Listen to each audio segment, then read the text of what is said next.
My name is Margot Weiss. I teach at Wesleyan, and I'm a cultural anthropologist. I do feminist and queer anthropology. And it is a treat to be moderating this panel today on feminist ethnography. I'm going to do a brief introduction to the panel and then each of the panelists. Each presenter will have about 15 minutes to present her comments, and then we should have plenty of time at the end for discussion.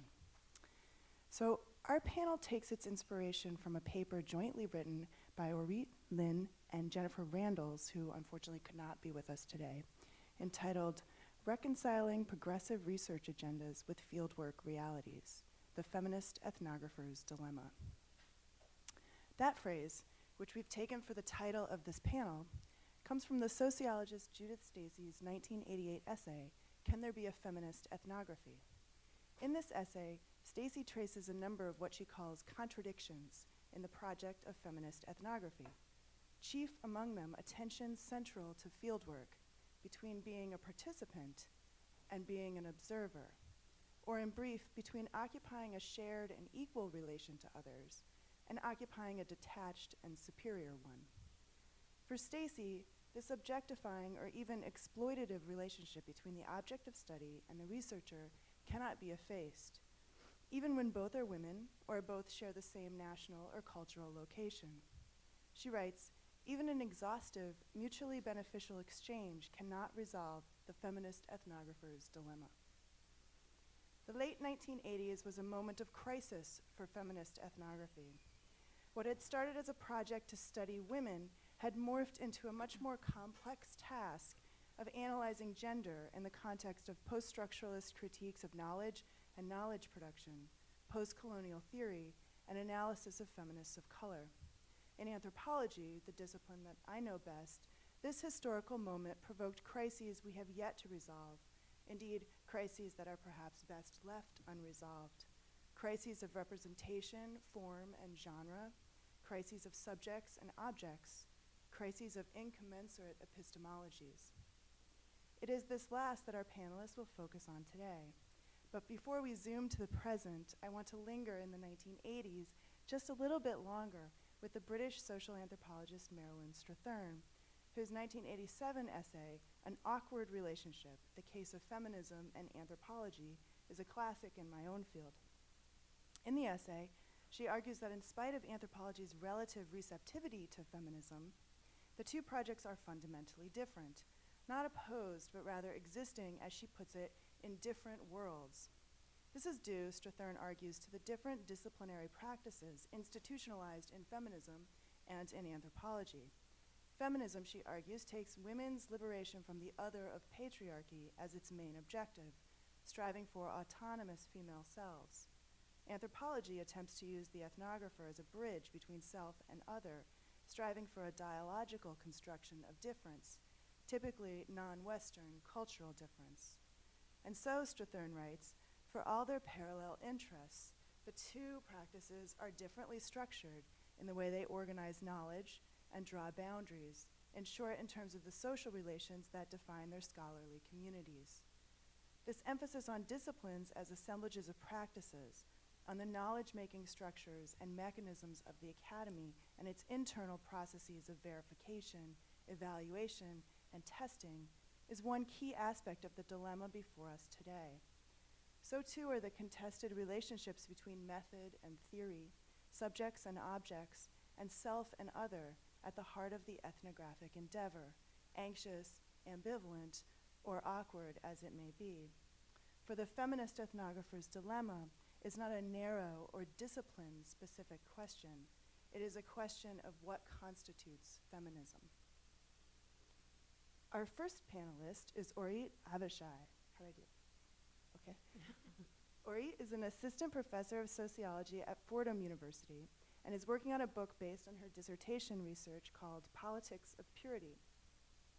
It is ethnographic work among Orthodox Jewish women in Israel about their experiences with Jewish menstrual practices.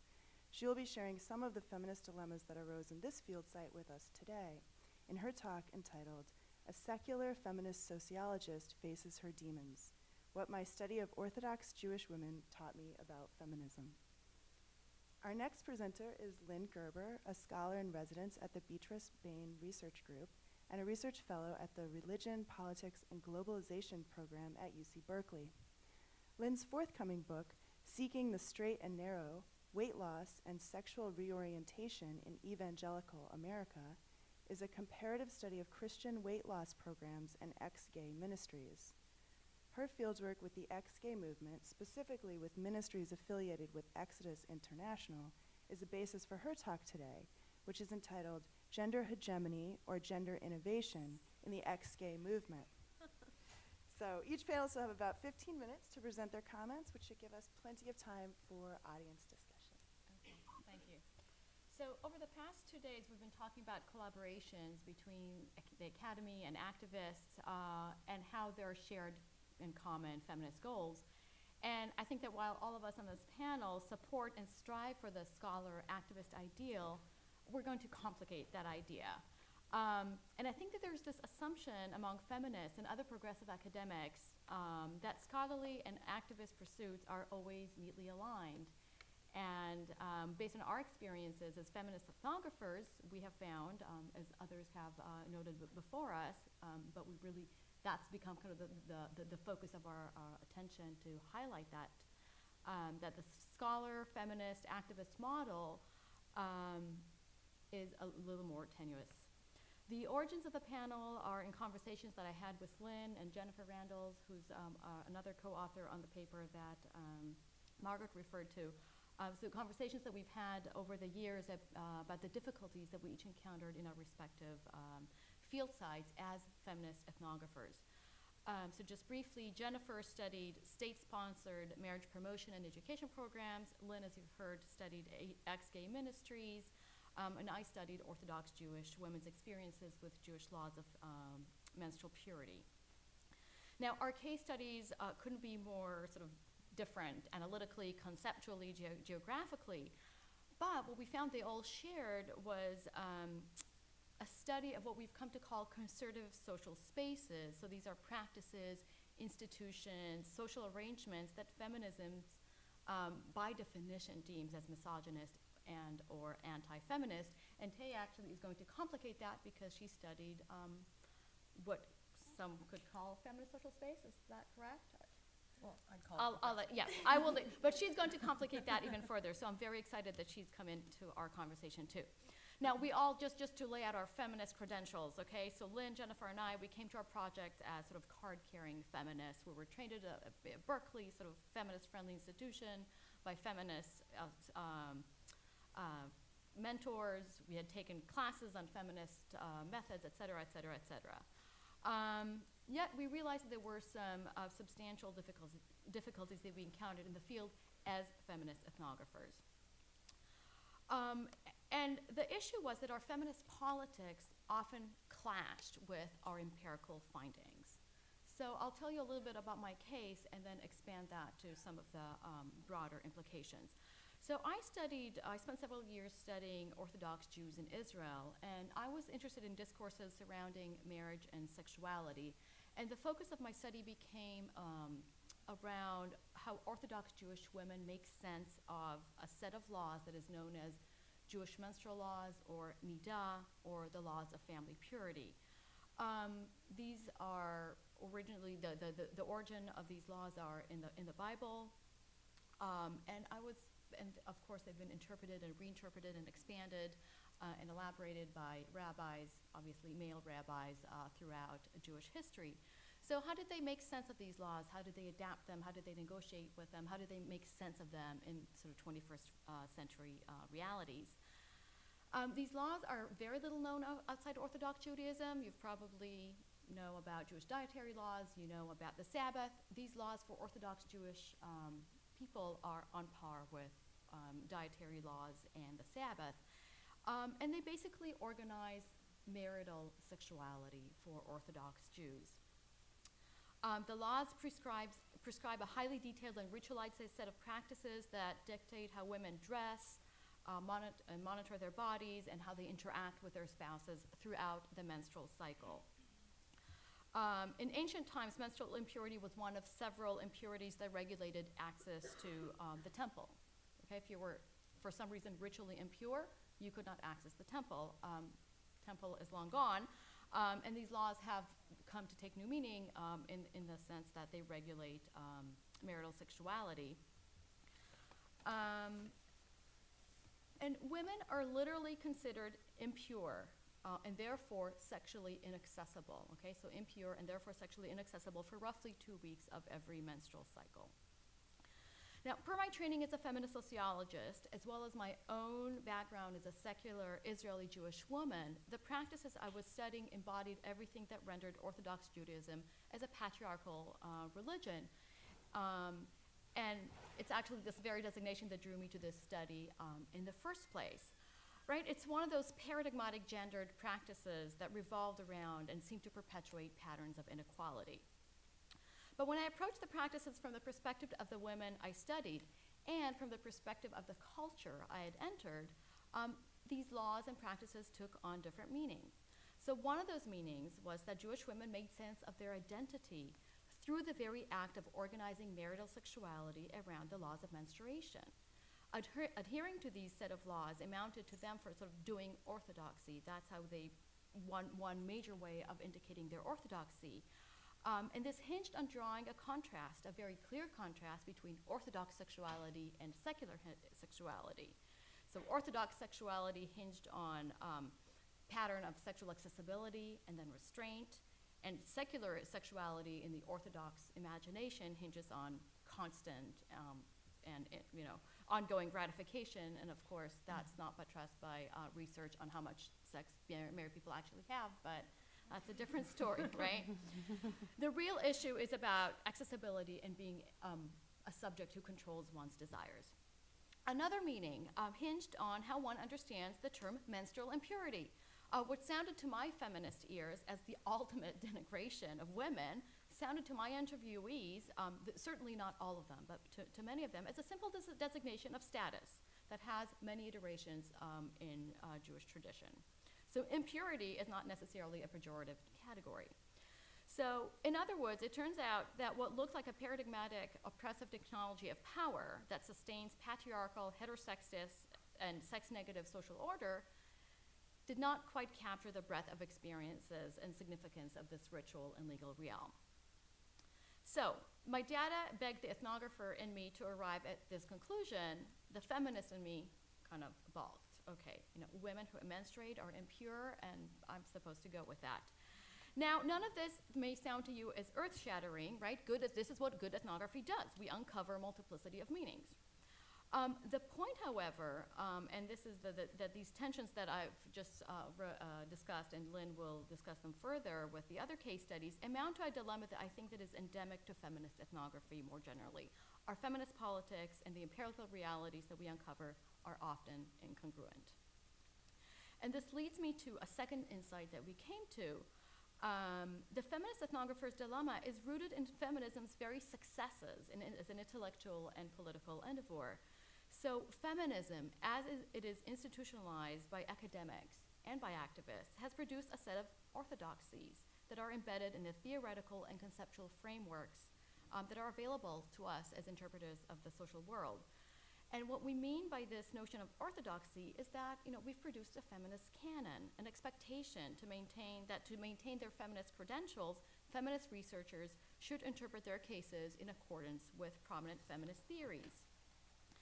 So in my case, feminist orthodoxy vis-a-vis women's experiences with conservative religions, and this is predominantly within the sociology of religion, boils down to what I now call sort of a paradox approach. And study after study, there's a sort of a point of departure from the notion that women's involvement, women consent to being involved in conservative religion somehow requires an explanation, begs explanation.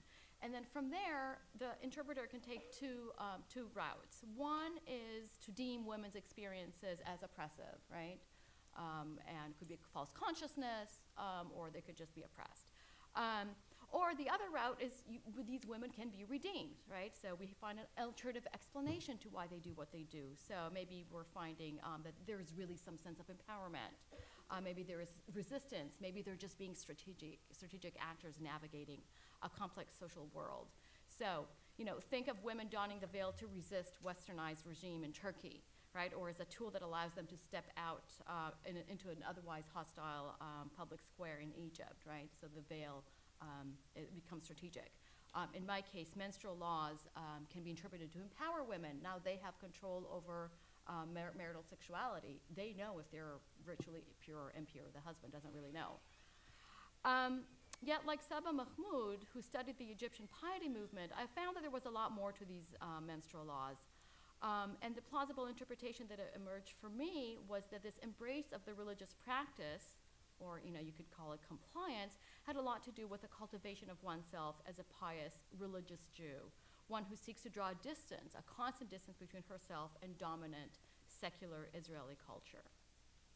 And Lynne, I think, will elaborate later about similar feminist orthodoxies concerning masculinity, family, and the welfare state that came up in other ways in our research sites. So our shared experiences led us to two insights. First, we articulated this notion of the feminist ethnographer's dilemma as a tension that is endemic to feminist research between one's political allegiances and the realities of the field.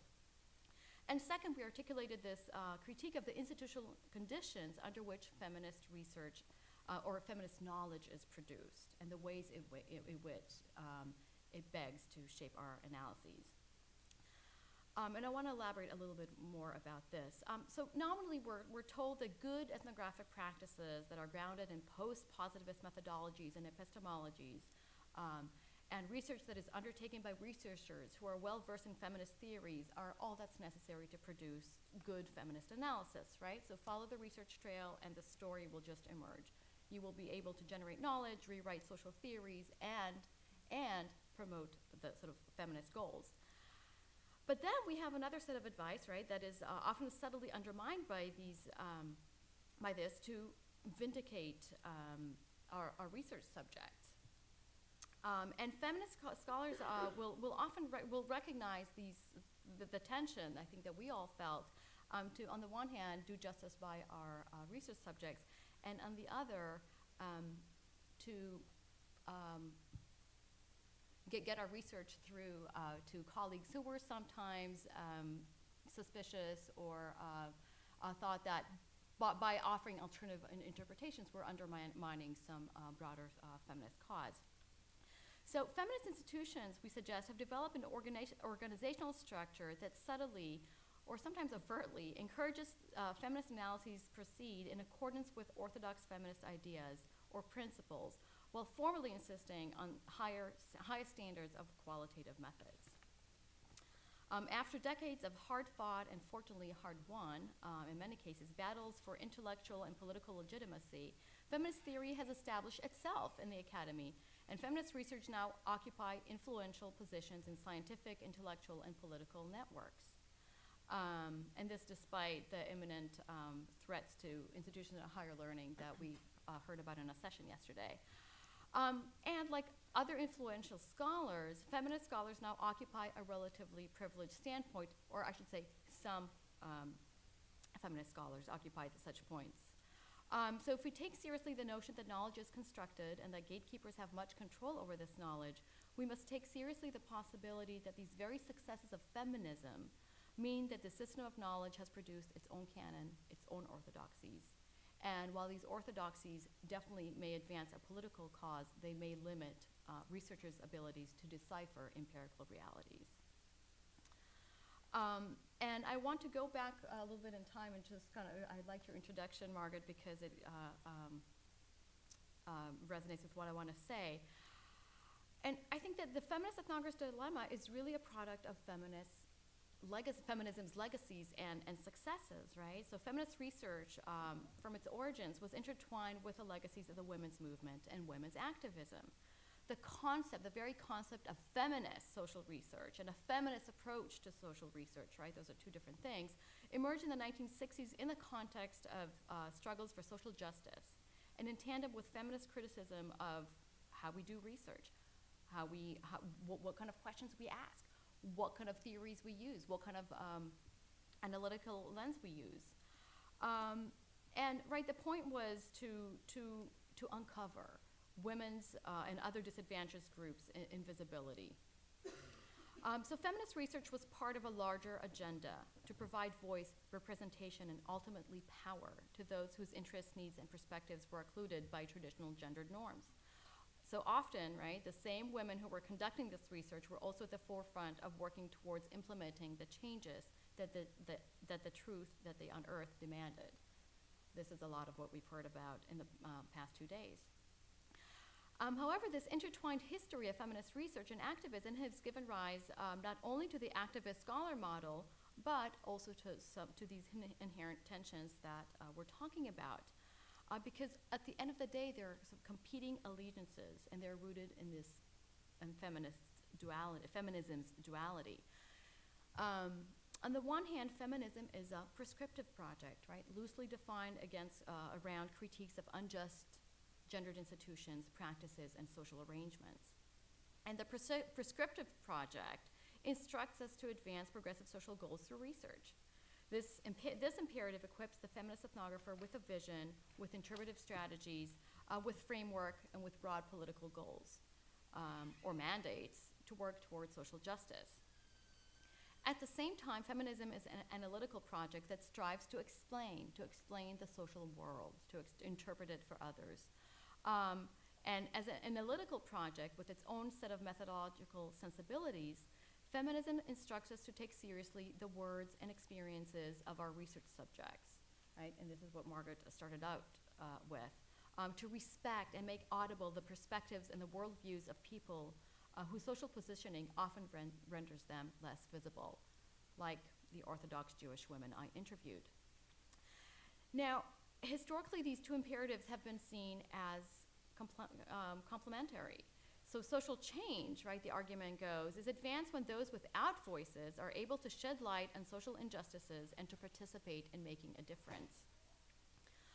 To make inroads into women's second shift, inequalities in the workplace, treatment of victims of rape in the legal system, or the horrific implications of underground abortion, to name just a few examples, facts must be unearthed, new voices must be heard, the social world needs to be demystified.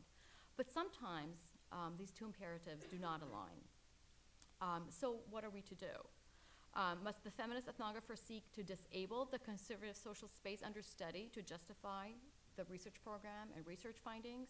So in my case, to make a feminist, not just to make social science or sociological sense, but to make feminist sense of Orthodox Jewish women, do I really just have these two options, either declaring them as oppressed women or to redeem them by somehow finding that there is an empowering moment in their control over marital sexuality? We think that this is not the case, and we suggest an alternative. We think that once we recognize the internal tension, feminist researchers must be willing to revisit the scholar-activist model and reflect on the institutions within which we conduct research and from which our interpretive frameworks grow and upon which we elaborate. So to summarize, the feminist activist scholar model grew out of necessity and has served, and still does, feminist goals and agendas.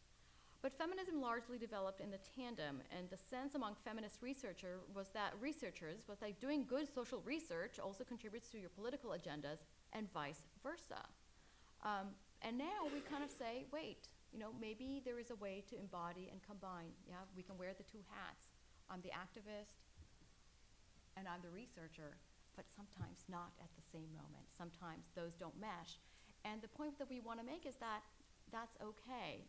We think that feminism as a political project and as a scholarly endeavor is secure enough now to allow ethnographers such as ourselves to remain card-carrying feminists, even if our work does not always reproduce feminist orthodoxies.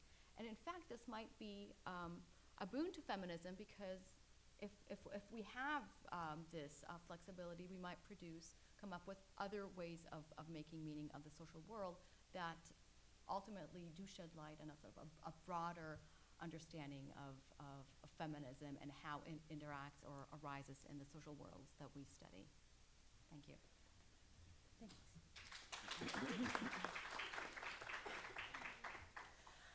Hi, I'm Lynne, And I'm going to talk through my case study, and if there's time, I'm going to talk through a little bit of Jennifer Randall's, our third co-author's case study. But Orit's done a great job at sort of raising some of the feminist theoretical questions that informed our considerations and our questions, and so I'm going to talk a little bit more specifically, less about theory and more about specific cases. So I'll start with my own, which is the evangelical ex-gay movement. And just to give you a little bit of context about the framework within which I went into the field to study this project, I went into academic life. Well, I started, going to college and I got a finely pedigreed feminist education in women and religion, and, very committed to feminism academically. And then I went into a career in activism, in movement activism, specifically in progressive philanthropy and trying to raise money for a range of progressive causes: feminist, anti-racist, queer, environmental justice, and other progressive movements. Most of my work focused in the United States. And then I decided to return to academia in part because one of my concerns about social movement activism is that there wasn't always enough time to let the questions sit and to understand solutions, that there's such a imperative to respond, that I wasn't always convinced that our responses were kind of the best ones because we hadn't really had time or the knowledge to really think it out and try it out and really sort of understand something on a deeper level. So I decided to return to academia in part because I felt called to do that kind of more deeper, time-intensive work. And the project that my case comes from is based on a book that I have forthcoming. It was a project comparing evangelical Christian weight loss ministries with ex-gay ministries. And the project, in my mind, was always a deeply political one. It was informed by feminist sensibilities, informed by queer theory, and a commitment to fat liberation, which has this interesting ambivalent relationship with feminist theory. Who's not a fan of ambivalence these days? So everything's a little like yes, but no, and yes, but no, and yes, but no. And so sort of triangulating this sort of feminist commitment, queer commitment, and fat commitment, given the way that those overlap and don't overlap, led to a lot of, we'll see. And so, again, so part of what I wanted to do was sort of question or at least interrogate some conventional movement wisdom as well as academic wisdom about how conservative social spaces work and how the evangelical world operates and what it actually is doing. So the case is the ex-gay movement, which you may or may not know is quite a varied phenomenon. It's quite a mosaic with a lot of different factions and sort of different elements to it. It encompasses both formal and informal practices, therapeutic interventions into homosexuality, and religious interventions. It involves historically black churches. It involves historically white churches. It involves emerging multiracial congregations. And it integrates churches that vary quite differently in terms of their theological approaches, culture, and lived religious practice. So already this is a different perspective than I had, which is that the ex-gay movement is a thing, that we know what it is, and we know we don't like it. Well, it's actually really a very sort of rolling ocean of different contexts, places, and practices. And I found that I actually had to focus on something, because you can't just say, you could just say the ex-gay movement, but not if you didn't want to do your whole dissertation on it, which I didn't. So I decided to focus my work on ministries affiliated with Exodus International, which, if you've heard of the ex-gay movement, you might have heard this organization. It's sort of the largest, most well-organized ex-gay organization in the country. And what it is it's a network of ex-gay ministries. So local ministries all around the country decide to affiliate with Exodus International, and they go through a little pledge process. I am committed to the Bible. I'm committed to this kind of reading of the Bible. I'm committed to changing sexual orientation. Yes, I believe it's possible. And then I sign up and I become an Exodus ministry member. It contains about 150 ministries. And what's interesting about this network is that, again, contrary to some images that we might have of what the ex-gay movement does, these ministries are actually really quite independent from the structure of Exodus International. They have their own board and governance structures. They have their own financial resources. Exodus doesn't fund any of these organizations. They don't get any money from anybody but their members. And there's no prescribed curriculum or sort of process of heterosexual attainment that there is a commitment to, that all these ministries have to say, okay, we have gone through the 10 stages of how to become a heterosexual person, and this is how we do it. Basically, what membership in Exodus buys you is the legitimacy of the Exodus network, and the biggest benefit to ministries in signing up with the network is they are part of their referral network. So Exodus has a bit of currency in the evangelical world as sort of like the sort of, in that world, mainstream face of the ex-gay movement. So people who contact Exodus expect sort of a certain blend between the therapeutic and the religious. These aren't the folks who are, getting slain in the spirit and exorcising demons per se. I mean, some of their members may have come from that, found it not particularly effective, and thought a more sort of legitimized, sort of middle-class, respectable intervention that combines religion with therapy might be a useful way to go about it. And then just to put their sort of gender philosophy into a really brief nutshell, and this is such a brief nutshell, it's kind of scary, but I'll do it anyway because it's some context. The basic idea behind therapeutic and religious intervention into homosexuality as it's practiced in Exodus is the idea that people become homosexual, that homosexuality, as they say in one of their slogans, isn't a sex problem, it's a gender problem. And the theory, if I can, use that term, I mean, it is a theory, it has its limitations, is that, say for me, for an example, that human people are erotically attracted to what they perceive to be their opposite. So if I am a perfectly functioning woman, and I believe myself to be a woman, and I feel womanly in all my ways, then I will sort of naturally be attracted to what I perceive to be my opposite, which would be masculine and male and that kind of thing. So according to their thinking, the problem with homosexuality isn't so much that I would sleep with a woman, but that I perceive myself somehow to be masculine in some kind of way. I do not adequately identify as a woman. And because I don't adequately identify as a woman and I perceive myself as sort of masculine somehow, I then become attracted to what I am not. Thus, I am now become erotically attracted to women because I do not think I don't identify as one myself, and I wish to have that feminine influence in my life. I wish to sexually merge with what is the opposite to me. So the basic theory is the more you can get me to think I'm a woman and to be sort of gender normative, once you fix that problem, the opposite sex attraction problem will sort of be resolved, So intervention is really along the lines of gender, even though we're talking about sexuality. So, as you might imagine, and as you might have seen in popular representation, this is ripe for feminist critique, very legitimate feminist critique. There is a lot one could say about gender politics in the ex-gay movement, and it's sort of a fertile experimental ground for gender theory in a lot of different ways, from feminist side of the fence and the queer theory side of the fence. I did participant observation in the ex-gay movement. I attended public lectures, events, conferences, and the like, and I did 28 in-depth interviews with current Exodus members and 7 interviews with former ex-gay members. So most of my research was through conversation, although a fair bit of it was through observation too. So when I went into the field, given how ripe it is for feminist critique, and given how easy it is for feminists to sort of think they understand what that is without looking into it, I had a certain set of expectations. Like, for example, that this would be a bastion of traditional gender roles. Oh, you're trying to, inculcate appropriate femininity and masculinity. I imagine that to be extremely traditional masculinity and femininity, and I am sure that this is the place where traditional gender roles are not only sort of venerated, they're reproduced. This is sort of one of the last bastions of real traditional gender, expression. And I also kind of assumed, and you read this in some feminist analysis of the ex-gay movement, that the basic underlying motive is a bunch of ex-gay men who are largely white, who are largely Christian, who have been sort of, denied their white male birthright by virtue of their sexual orientation, trying to reconsolidate a hegemonic masculinity in order to, take in the spoils of masculine power and privilege in American culture.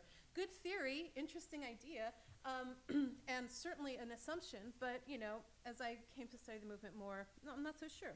And that the movement would be evidently anti-feminist and anti-gay, both culturally and politically. My assumption was, all these people are against feminism, and they're against gay rights, and they're against gay liberation, and that is why they do what they do.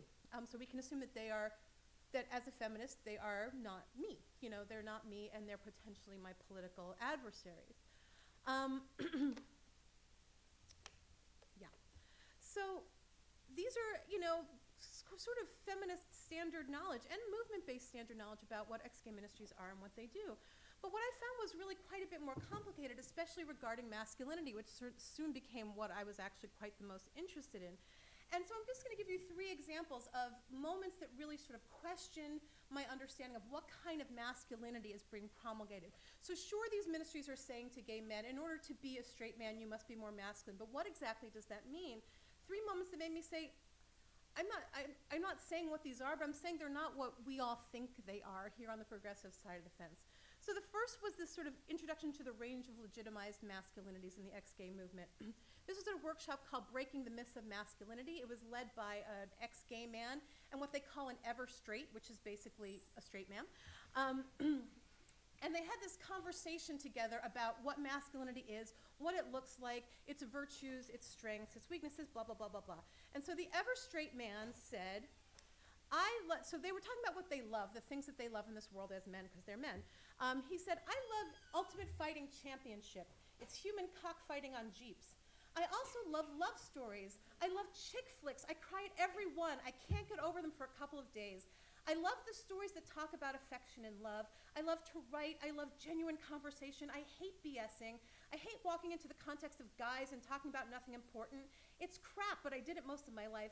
I love to hug. I love affection. I love candles, and my favorite flavor is vanilla bean. So I don't want to say anything about this except this is not hegemonic masculinity as I understood this. And just to repeat the context, this is a white conservative man who is heterosexual, has never had an attraction to a person of the same sex.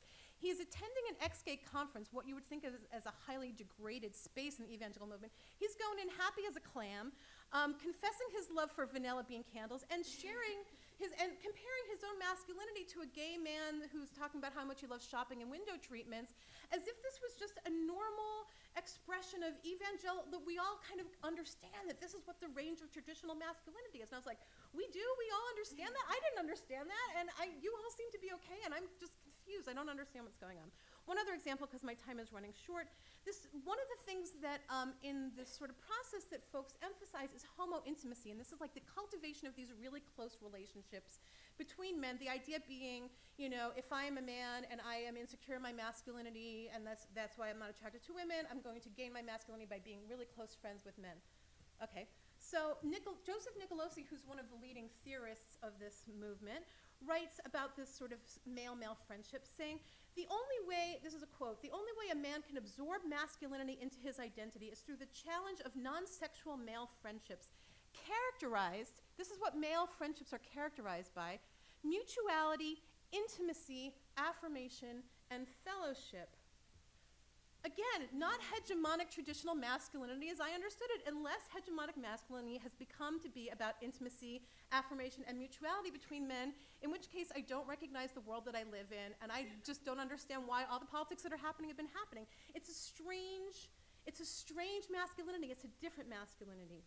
And I'm just going to conclude with one observation. This is a quote that I love that I think we had to cut out of our paper, but I love this. John Stoltenberg, radical feminist John Stoltenberg, wrote an essay on the Promise Keepers, the evangelical male movement. And in it, he criticizes the National Organization for Women for being so interested in politically opposing the Promise Keepers that they couldn't see the ways in which the Promise Keepers was actually informed by feminism, was a vindication of feminism. He writes, there was a serious fallacy in Now's depiction of Promise Keepers as having a right-wing misogynist agenda. It would actually have been strategically more astute and truer to claim the Promise Keepers phenomenon as a measure of success. Look, men by the hundreds of thousands are finally fessing up to the rotten behaviors that feminists have been accusing them for the past 2 decades. This is a significant victory for feminism, even if the Promise Keepers don't know it. Instead, in order to keep faith with Now's pro-choice allies on the sexual liberal left, Now engaged in hollow anti-right mudslinging, all the while keeping conspicuously mum about the misogynist agenda being propagated by the sex industry. So this is very interesting. This is one of those situations where, as people with sort of feminist political impulses going into the field, we are human creatures. I'm a human creature who appreciates my solidarity with my people, my feminists, my progressive movements. I wish to identify as one of them. But here I go into a field that is defined for me as one of somebody who's opposed to me. And there's something in the process of sort of political strategizing and identifying and sort of the strategies that go on that sort of lead to a pull to draw lines where they don't necessarily be. And this can have bad strategic or problematic strategic implications. To not take some of what I've seen in the ex-gay movement as a victory for feminism, something we can claim and something that we can strategize on the basis of, I would argue, is a limitation. And I think that sort of one way to think about this dilemma is to say, well, just that in sort of stepping back from feminist analytical commitments while in the field can actually return with some knowledge that's actually of some interesting strategic use for ongoing feminist organizing. Thanks.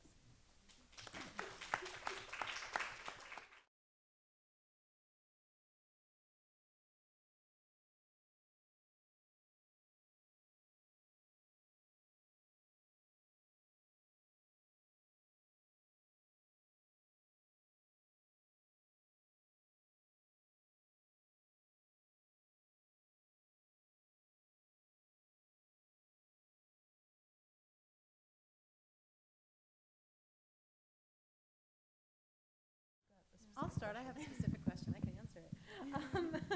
So Exodus International, you know, again, it's one of those places, as all places, and it's one of the things that, you know, I keep remembering working in social movements and then studying one that's very different, that there's a difference between what they say and then what happens in practice, blah, blah, blah, that kind of thing. So basically the theory is the same for anybody, and you know, trans issues are only starting to be explicitly discussed as such in Exodus, and they don't have a lot, I think they're needing to respond to it more, but they don't have a very developed response. So for officially, it's usually that this is just a variation of the problem, perhaps an extreme case. But they have some prominent leaders who, they wouldn't identify as transgender, but people who say, you know, I was on the operating table and the hand of God came and told me, get off the table, and now I am a legitimate straight person.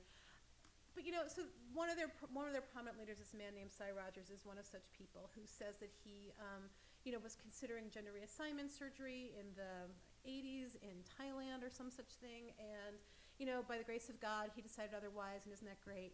Now, if you Google him if you watch him on YouTube, the notion that he's a success story for the achievement of gender normative masculinity is extremely difficult to maintain in watching him speak, just to be honest. I mean, I play clips of him, and people have a range of responses to what they think that particular gender performance is, but nobody's like, that is the butchest straight man I've ever seen in my life. And he actually even uses this in his sort of banter. And he's like, yeah, I may not be the butchest person, but you know, I look better than I did in pantyhose. You know, it's a source of joke. But he's an interesting figure because he's a way that they negotiate this sort of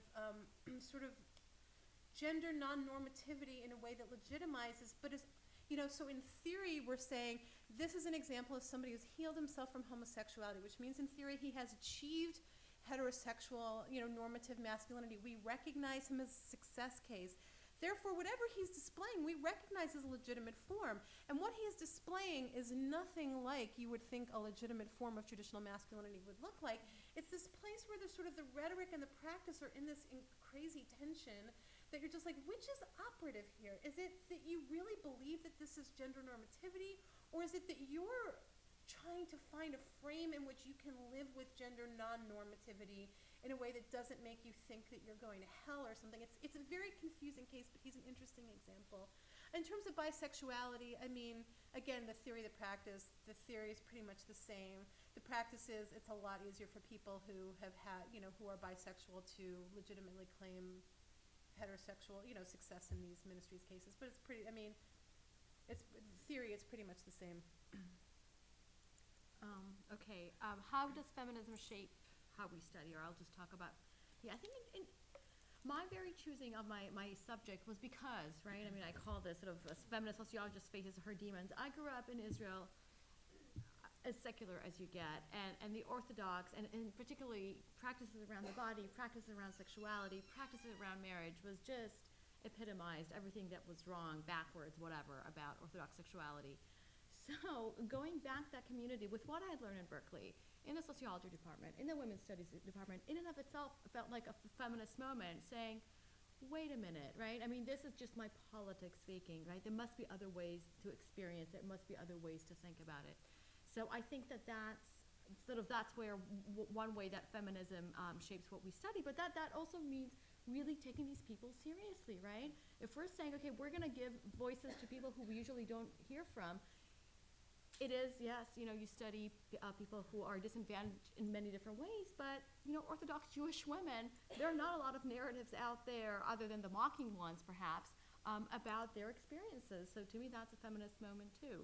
And then to the deeming or redeeming, I mean, to me, there was an alternative interpretation that emerged from the field, and we can talk about that later, because I did talk about it. But the point was, the deeming and redeeming were two dominant frames that I found in the literature. My alternative interpretations emerged from the field once I let the chatter go and listen to the field. Okay, well, thank you all, and thanks to our panelists.